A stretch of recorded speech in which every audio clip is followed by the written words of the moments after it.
Hiya! Welcome to this, my 25th installment of VideoFuzzy, titled That Show Needs a Doctor. I'm your host, Terry J. Aman, and in this installment I explore my ambivalence to a third season episode of Doctor Who, I discuss my encounter with a tape dedicated to South Park episodes, and in what I've been watching, I take the opportunity to dump out my DVR and highlight a few mishaps in movies, including one absolutely spoiler-free mention of the Avengers Infinity War, and I try to correct a few errors. Welcome to the show.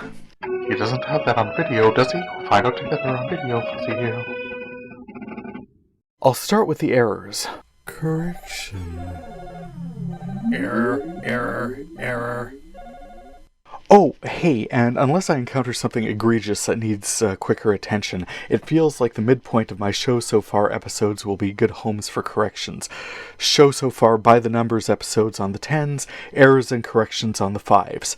If I find them, that's where I'll correct them. Especially since I ran into a bunch of them in episode 24 there. Well, a couple of factual, a couple of philosophical, tomato. I'll just get them out of the way here.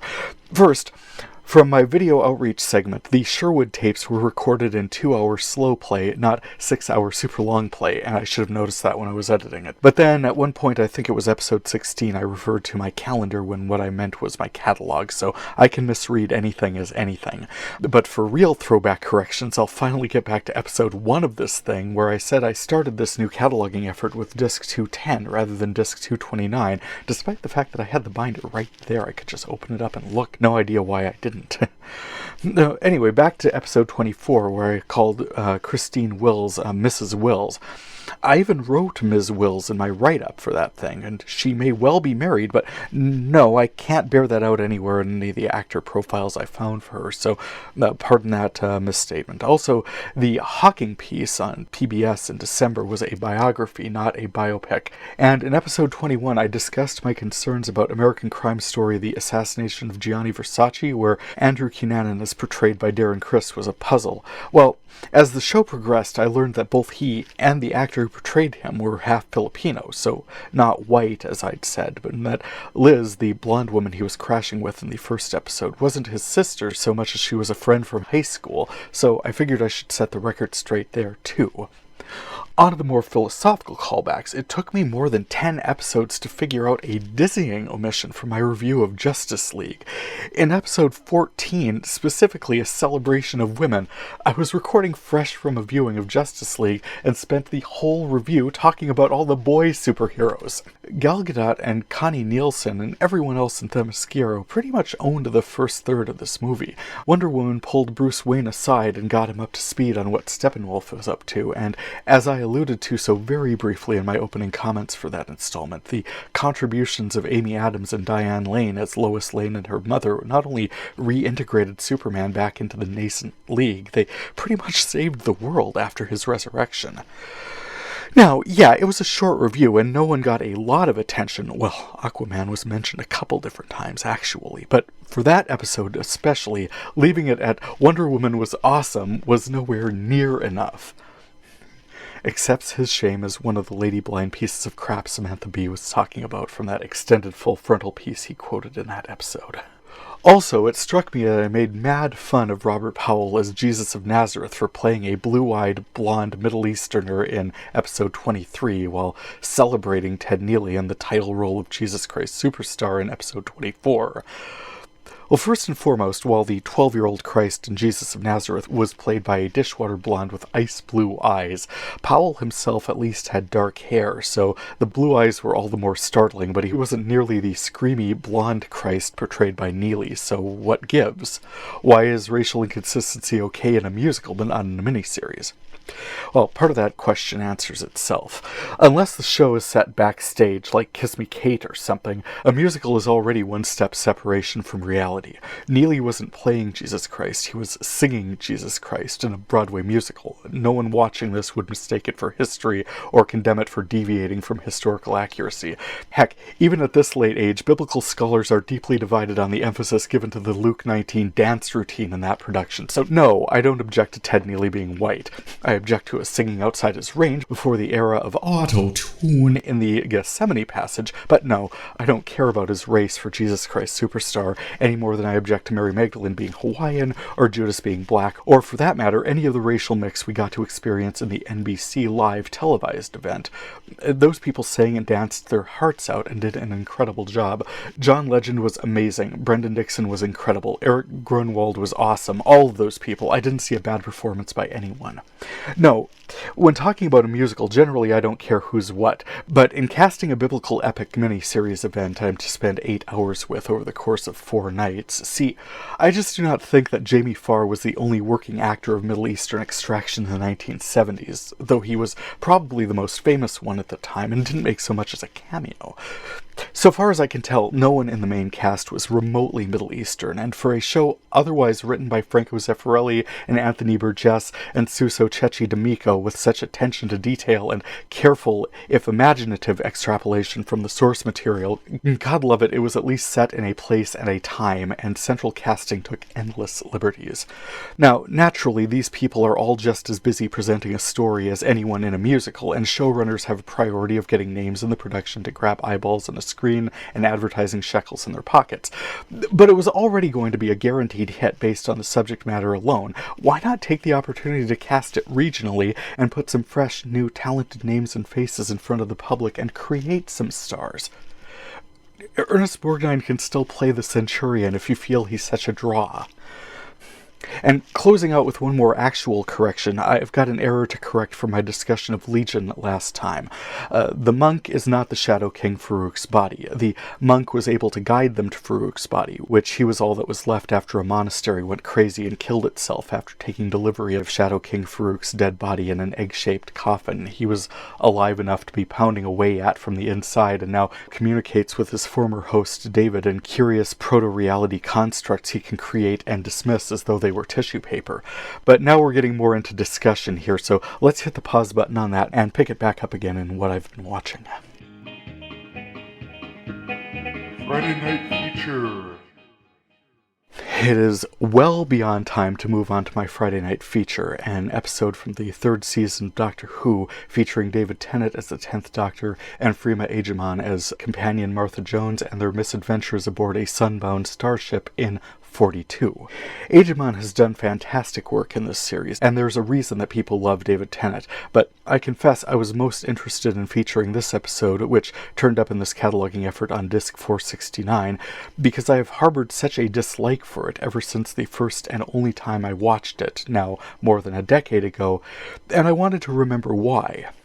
Well, at the top of the episode, the Doctor has installed the most 8-bit upgrade to Martha's mobile, providing universal service when the Doctor's time machine, the TARDIS, picks up a distress signal. I mentioned that it's a time machine, so instead of intercepting the source of the distress call, say, 10 minutes before they hear it and solve the issue before there even is one like a sensible Time Lord, they plop down in the middle of the distress already in progress, and instantly the TARDIS gets locked behind a bulkhead. Welcome to 42, named, it would seem, for the 42 minutes before the Pentalion, the transport ship in distress, has before it crashes into the sun in the Taraji system. I don't know what kind of metaphasic shielding is involved with this ship being so close to the sun here, but apparently the captain skimmed some of the plasma for use as fuel, and the sun has taken offense. Because it's sentient. It's a sentient star, and its essence has infected one of the crew members, Corwin, whose internal temperature has climbed to 100 degrees.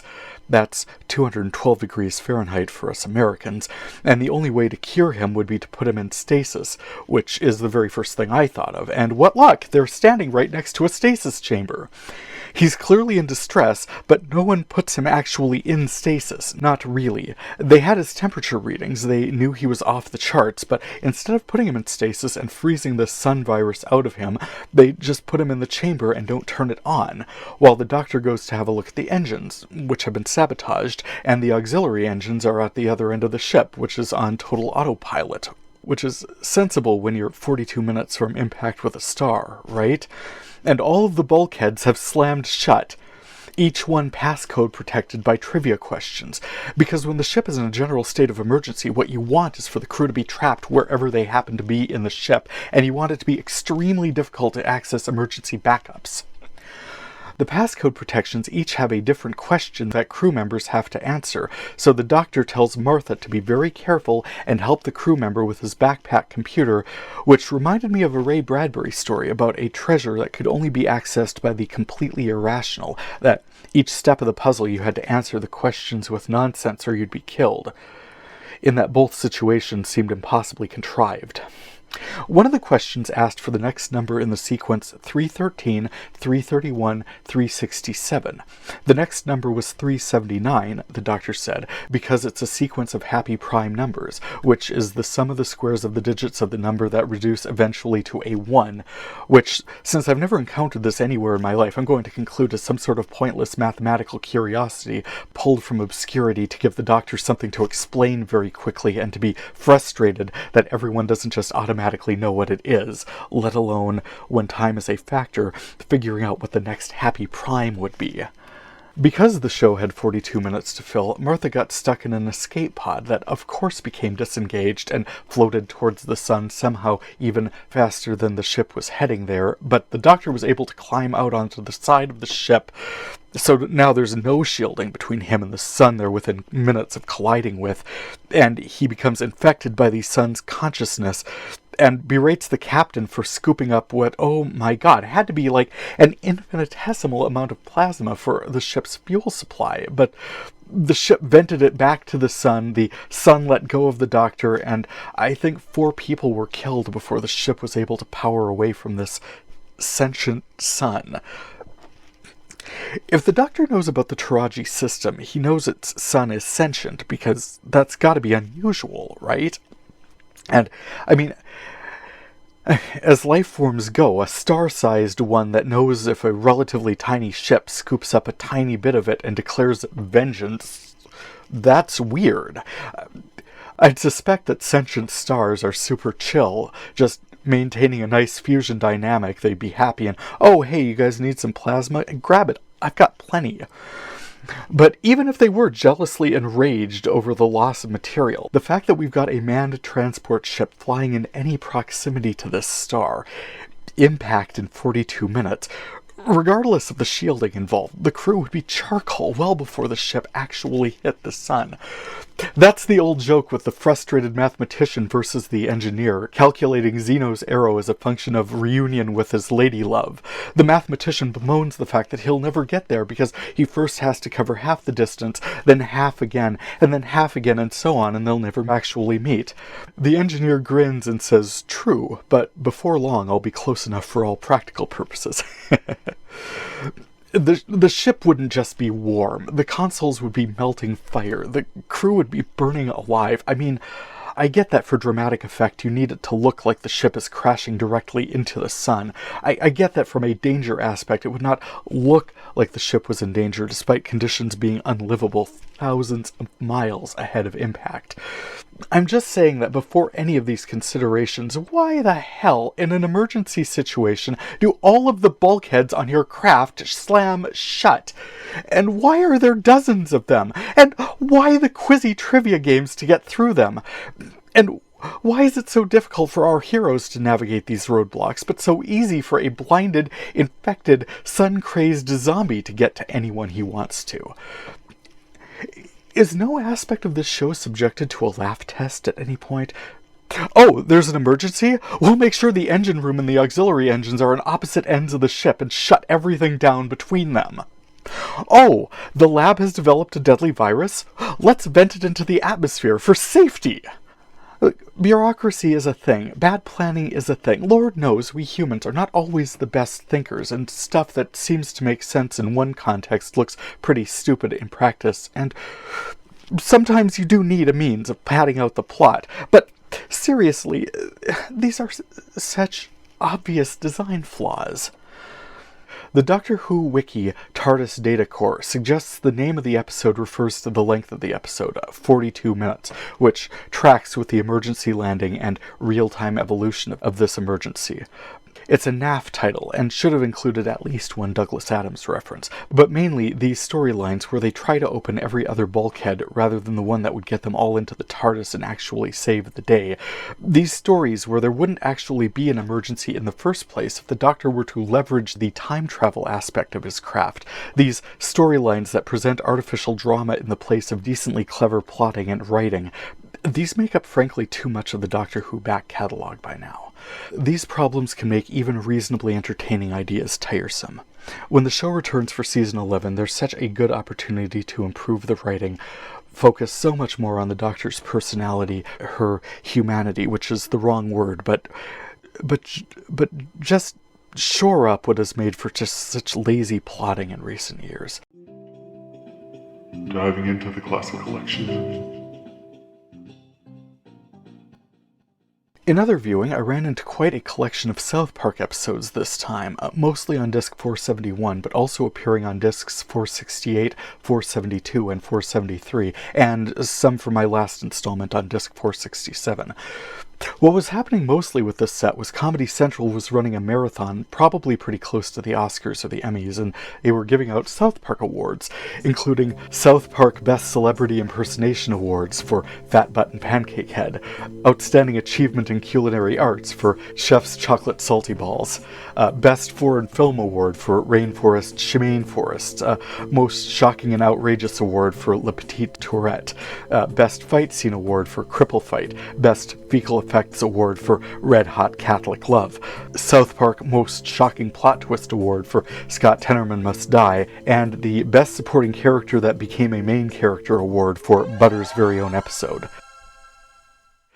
Except for the Rainforest episode, which I suspect I'd already recorded someplace else, I kept all of these South Park award-winning episodes, which featured some of South Park's most outrageous storylines to date, including one where Butters finds out his dad creeps around for gay sex and his mom tries to kill him via car drowning a la Susan Smith, one where Cartman starts blurting out secrets he doesn't want to share and gets outed by To Catch a Predator's Chris Hansen, one where Cartman revenges himself on a manipulative 6th grader by tricking him into eating his own parents, and one where Cartman's so committed to his hand being possessed by Jennifer Lopez, he actually winds up giving a handy to Ben Affleck, which...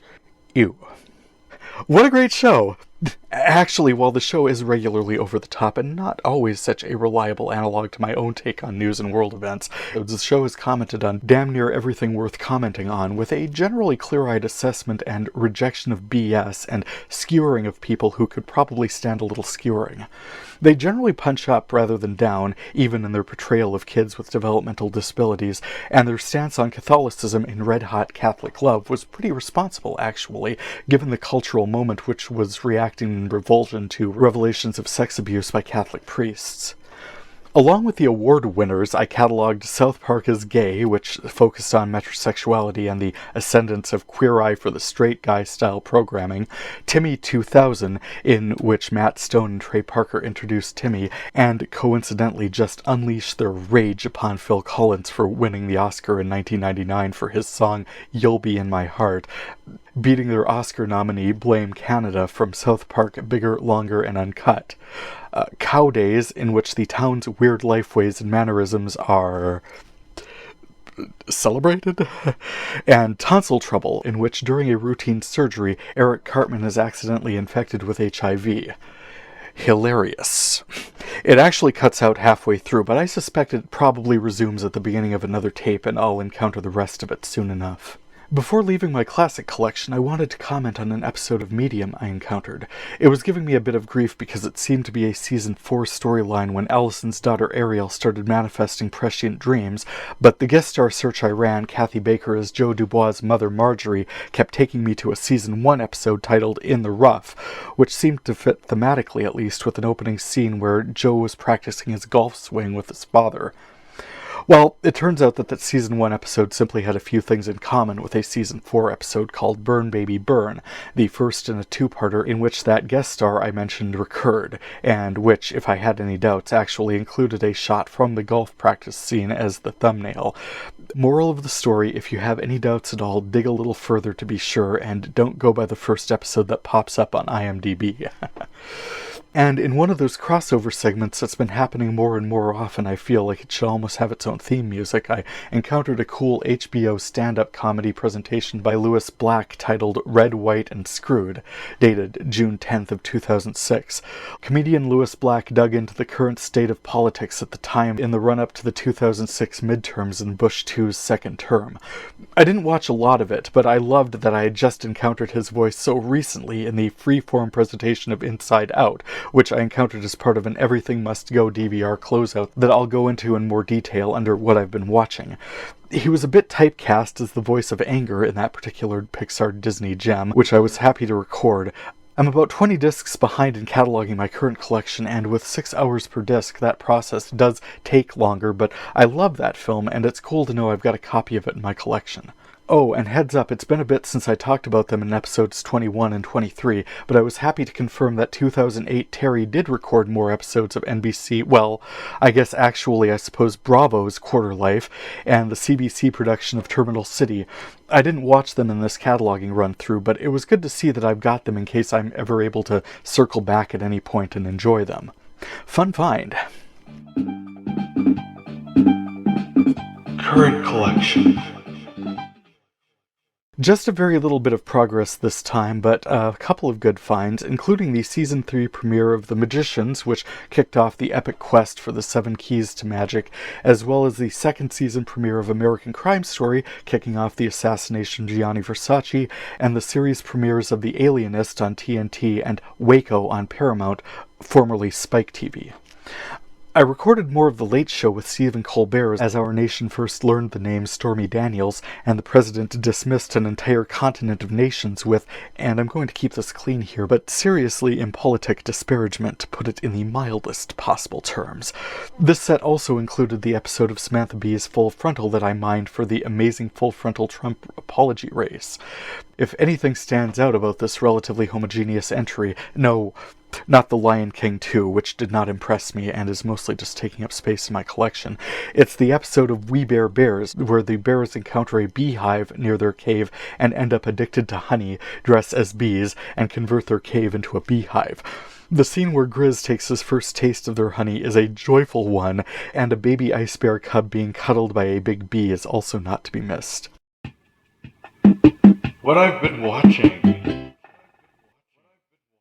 Oh, wait up, my current collection also included an interview with Michael Wolff on The Late Show with Stephen Colbert as part of his book tour for Fire and Fury. I mention that because as part of what I've been watching, I encountered Stephen Colbert's interview with former FBI Director James Comey as part of his book tour for A Higher Loyalty. Also, I watched the Fantastic Four Silver Surfer sequel, which did nothing for either me or the franchise. Following an encounter with a metallic alien, the team is baffled when their powers switch by touching. In the end, they all touch and combine all their powers to one of them, which was not how this worked for the first 90% of the movie, but oh well, no sense in revisiting this particular corner of the Marvel Universe when there's all sorts of much, much, much better storytelling going on elsewhere. I did not automatically include what I watched this weekend in that category. Don't get me wrong, the Avengers Infinity War is absolutely better than Fantastic Four. It would be difficult for it not to be. I just don't know that I'd say it was much, much, much better than that. I'm really reserving judgment until the all but inevitable sequel, particularly given the show's record-breaking success this opening weekend. However they deal with the aftermath of the last 15 minutes or so of this film is really going to drive my opinion about it, and that's all I'm going to say about it. Oh, except that Michael Shaw as Corvus Glaive was awesome. Oh, come on, that's not a spoiler. He's in the first scene. Bah. Keeping with Marvel for a bit, I was able to record one of the many cable presentations of Deadpool they're airing in advance of the sequel release in a couple of weeks. Quite a lot of fun.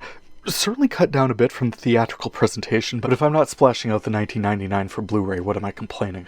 Absolutely looking forward to seeing it, and I'll probably be a little less spoiler shy in discussing it since it will have been out for weeks by the time I get to talk about it. And while I'm on graphic novel presentations from the universe of Marvel Comics, Legion. Yep, as promised, I'm for sure going to talk about this some more. Legion has absolutely continued to be of interest. I have even recovered my ability ability to even, despite the cafe of floating entrees, the mustachioed androidette Vermilia, and Lenny's apparent ability to escape a mental construct and appear once again as a physical presence in the compound. But then, so many of them had spent so much time in their own heads for the past couple of episodes, including this past week where David spent the entire episode in Sid's head, and we got to see the encounter she had with her mother's boyfriend in the shower, which she'd mentioned last season, but became so much darker and more harrowing as presented. This show does not appear to have an agenda beyond the exploration of reality the creators of this show are pleased to conduct at their own pace and in their own manner, thank you very much. In some sense, all of Season 1 took place over the course of a couple of days, and the year off David took in his coma has plunked us down within a whole new world for us to explore, and nope, I do not have my bearings, and I have only the vaguest notion of what's real and what's metaphor, and who even to root for. Farouk says once he's back in his own body, he'll be happy and retreat off into the wilderness, but others predict that if that happens, he'll destroy the world, leaving us to wonder about the ability of any of these characters to communicate across broken realities and where they're getting their intel. Pure speculation at this point, but I am strapped in and very much along for this ride. Last weekend, as I mentioned, I took the opportunity to dump out the DVR and watch a bunch of movies that had piled up on me. Along with Amy Poehler and Louis Black on Inside Out from 2015, I watched Melissa McCarthy and Jason Bateman in Identity Thief from 2013, Keanu Reeves in 47 Ronin, also from 2013, Freaks from 1932, the origin of the phrase, one of us. One of us. Who will know? One of us. One of us, and quite a few analogs with the fourth season of American Horror Story Freak Show, which was kind of cool to see, and I enjoyed Murph's expansion of the world as outlined in this movie. I also caught the far less interesting and a very 1935 presentation of Murder on a Honeymoon, which in terms of atmosphere was more of a backlot comic caper than the investigation of someone's death. The persnickety schoolmarm, amateur sleuth, the dismissive police, and the coroner for whom the inquiry into this death seems to have interrupted his swim, and cops flying in from other jurisdictions to take over the investigation, not to mention the rather unfortunate appearance by,